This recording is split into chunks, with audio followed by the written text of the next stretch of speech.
누피 마랑 까이는 레이븐에 엑스트라 보이프렌드 탐버 하이 루디 쿠마까네 너때 마데기 베스트 프렌이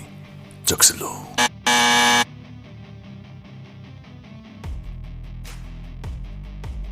미오이비 타모이시 루파 락 따라군 니피람거네 또 아이기 시디 남원다 프리드 비토브네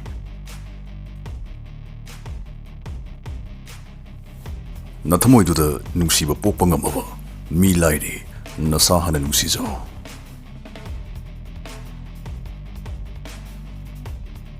릭스 로워 키르디 기다바 까나농기 마카다 타복 소리 잉다메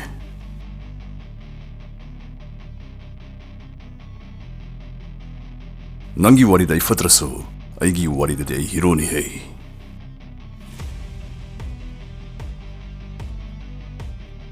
얌수민 뭉시 사우르노 말렘 시마밋 우다바 숨숨 현질라바네 Manakta ay litrakan so ay bu ijat tawasing ay nasu ijat tawzay.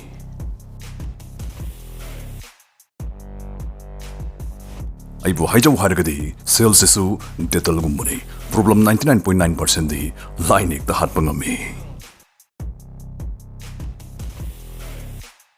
Maram leitan ay bu yeng tiradi hainadradi maram ama bizar u haibra.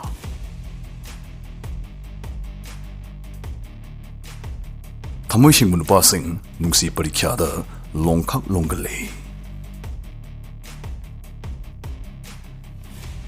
머리 크렸다는 토키브나 분시구 해나 눅아이 크탈럭버수 야우리뿐이다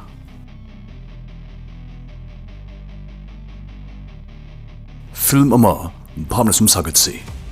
히로시 같은 남들 파모가 그 흉떠우더비 숨레현시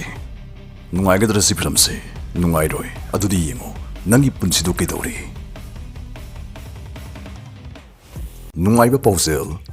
पाउजेल success family world की golden age project member ओइबिरगा फजरबा project असि अदोंगी friends सिंग द share तोबिदुना नोंगमद rupees 5k अमसुंग थादा रुपीस 1.5 lakhs यम लाइन फिक्स इनकम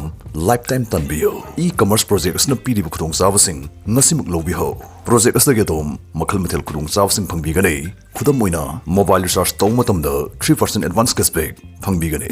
कानरबा प्रोजेक्ट असगी मरमदा कुप खंगबिनिंग मसिंगना स्क्रीन द हापसेरबन नंबर सिंगस्टैदा थिनथदना पाउ फाउबिरओ one of the best and the easiest way to lifetime earning career ki khudong chaba se lemna manghaloi se hojung visit to bisu yagane www.sfworld.in lamuk na banati ai nangal lambi manadavane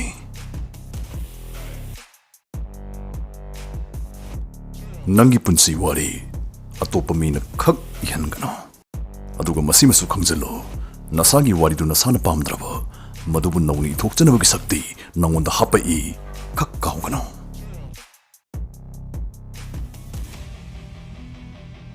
थौजाल हयु मिनुंगसी चाव अदुबु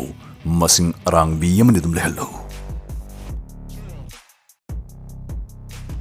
कनागुंबा अमा नत्रगा करिगुंबा मगिदमो नसागी standard खक निमथजनगनो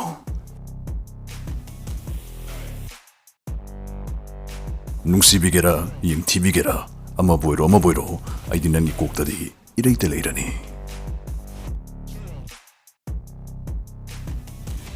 कना उहंदा नाकल लैथोगा लुना कपगा P शतै थोहरगा मोमन्नुगा मुंगलेशलक पादुनी कोकि चाव सरे फरक पाइबसे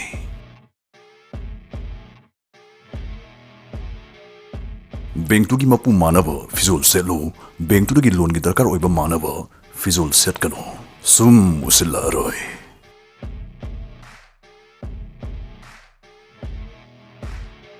इनाकु फजन खुलाब नंग हेक ngang खुदिंगसु using वांगांग मालकने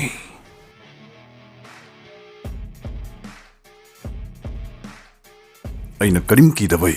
Moina अइबु कीबने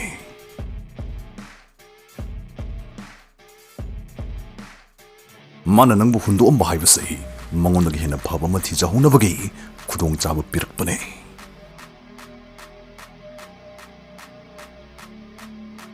हौजे आई इसागी चहीसे उत्पाद खतरक मदरकी मरुपसिंग लुखम दैते येंगबदा याम line खंगब ngambagi चाही दु सुजारे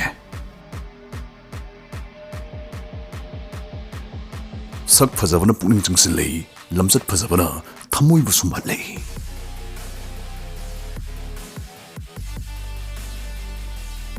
ꯃꯣꯏꯅꯗꯤ ꯑꯩꯁꯤ ꯀꯔꯤꯝ ꯇꯧꯈꯤꯗꯕ ꯌꯥꯝ ꯅꯨꯡꯉꯥꯏꯅ ꯂꯩꯈꯤꯕ ꯃꯥꯟꯈꯤꯕꯅꯤ ꯑꯗꯨꯕꯨ ꯃꯇꯝ ꯑꯗꯨꯗ ꯑꯩꯗꯤ ꯑꯩꯒꯤ ꯄꯨꯟꯁꯤꯒꯤ ꯈ꯭ꯋꯥꯏꯗꯒꯤ ꯋꯥꯕ ꯆꯩꯅꯥꯗꯨ ꯈꯥꯡ ꯂꯣꯏꯈ꯭ꯔꯕꯅꯤ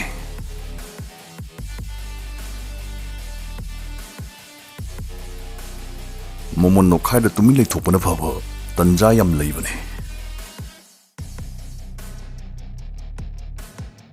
ꯀꯅꯥꯝꯇꯗ ꯇꯥꯡꯒꯅꯨ ꯀꯅꯥꯝꯇꯗ ꯅꯤꯒꯅꯨ ꯀꯅꯥꯝ ꯊꯥꯖꯔꯨꯅꯨ ꯑꯈꯟꯅꯕ ꯅꯠꯇꯅ ꯂꯣꯏ ꯕ꯭ꯂꯔ ꯆꯠꯍꯜꯂꯨ ꯅꯪꯒꯤ ꯑꯦꯝꯗꯨꯗ ꯈꯛ ꯐꯣꯀꯁ ꯇꯧ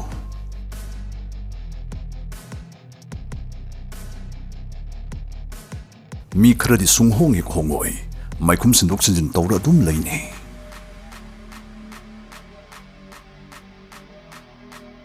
ꯅꯊꯨꯟꯗꯨꯗ ꯀꯥꯎꯕ ꯇꯥꯔꯦ ꯅꯄꯥꯕꯨꯡꯅ ꯑꯃꯨꯛꯇ ꯀꯥꯎꯔꯛꯇ꯭ꯔ ꯃꯥꯜꯂꯦ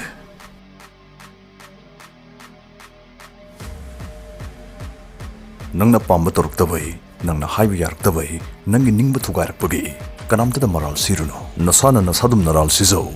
ꯑꯁꯥꯖꯥꯎ ꯑꯣꯏꯔꯨꯕꯩ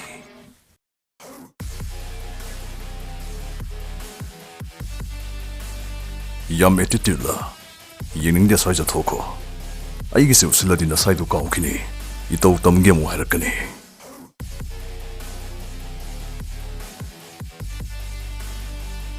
ꯃꯁꯥꯒꯤ ꯐ꯭ꯌꯨꯆꯔꯒꯤ ꯈꯟꯕ ꯃꯤ ꯑꯗꯨꯒꯗ ꯀꯣꯐꯤ ꯊꯛꯃꯤꯟꯅꯧ ꯁꯣꯁꯤꯌꯦꯜ ꯃꯤꯗꯤꯌꯥꯗ ꯁ꯭ꯋꯦꯛ ꯅꯩꯕꯁꯤꯡ ꯑꯗꯨꯒꯗꯤ ꯌꯣꯡꯆꯥꯛꯀ ꯑꯂꯨ ꯑꯉꯥꯡꯕꯒ ꯏꯔꯣꯟꯕ ꯐꯥꯎ ꯆꯥꯃꯤꯟꯅꯔꯨꯅꯨ ꯃꯇꯝ ꯃꯥꯡꯅꯕꯅꯤ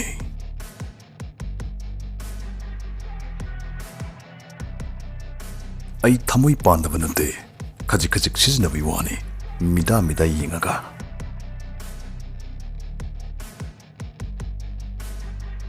ꯃꯐꯤ ꯁꯦꯠꯇꯕ ꯆꯨꯝꯕꯗꯨꯅ ꯐꯤꯖꯣꯜ ꯊꯣꯜꯂꯕ ꯃꯤꯅꯝꯕ ꯑꯗꯨꯗꯒꯤ ꯍꯦꯟꯅ ꯐꯩ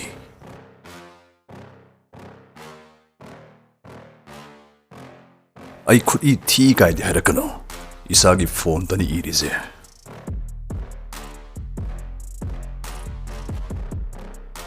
ꯅꯨꯡꯁꯤꯅꯔꯒ ꯅꯥꯏꯇꯣꯝ ꯇꯥꯕ ꯏꯊꯤꯜ ꯁꯨꯝ ꯐꯥꯎꯔ ꯂꯩꯗꯣꯏ ꯑꯣꯏꯔꯗꯤ ꯀꯥꯏꯅꯊꯣꯛꯑꯒ ꯁꯦꯡꯅ ꯅꯥꯏꯇꯣꯝ ꯂꯩꯕꯅ ꯍꯦꯟꯅ ꯐꯩ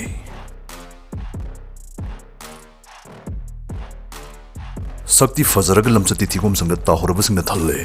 ꯉꯁꯤꯒꯤ ꯇꯥꯏꯕꯪ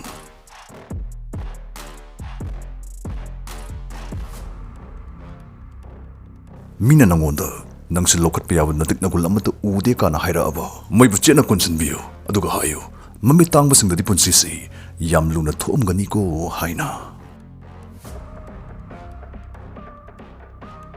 ꯉꯁꯤꯒꯤ ꯀꯣꯠꯁꯤꯡ ꯑꯁꯤꯗꯒꯤ ꯑꯗꯣꯝꯅ ꯄꯥꯝꯖꯕ ꯑꯃꯗꯪ ꯈꯟꯕꯤꯔꯒ ꯀꯃꯦꯟ ꯇꯧꯕꯤꯔꯛꯎ